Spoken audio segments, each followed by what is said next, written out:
যদি কেউ জিজ্ঞেস করে তোমরা 2025 সালে কি কি হারিয়েছ, তখন আফসোস নিয়ে বলিয়েন আমরা মাইলস্টোনে বিমান দুর্ঘটনায় আমাদের ছোট ভাই বোনদেরকে হারিয়েছিলাম। আর আফসোস নিয়ে বলতে পারবেন আমরা আমাদের সাবেক প্রধানমন্ত্রী খালেদা জিয়াকে হারিয়েছিলাম প্রায় 1 মাস আগেই, কিন্তু সেই সংবাদটা রিলিজ হয়েছে 1 মাস পরে।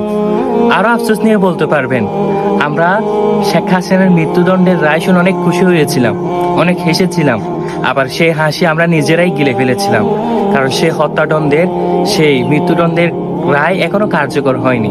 আর আফসোস নিয়ে বলতে পারবেন এই বছরে আমরা স্বয়ং আল্লাহকে নিয়ে কটাক্ষ করতে দেখেছি আবুল সরকারকে।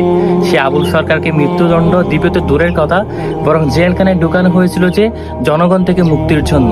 আর আফসোস নিয়ে বলতে পারবেন এই বছরে আমরা হারিয়ে ফেলেছিলাম আমাদের বীর আবু উবাইদাকে, যিনি হামা সংগঠনের মুখপাত্র ছিলেন। আর আফসোস নিয়ে বলতে পারবেন আমরা এই বছরে হারিয়ে ফেলেছি আমাদের শরীফ উসমান হাদিকে। সাথে আমরা তার হত্যাকাণ্ডের কিছুই করতে পারিনি, তার আসামিদেরকে এখনো আমরা আইনের আওতায় আনতে পারিনি। আমরা লজ্জিত দাগগুলা নিয়ে নাকি আমরা এখনো নতুন বছরের স্বপ্ন দেখি।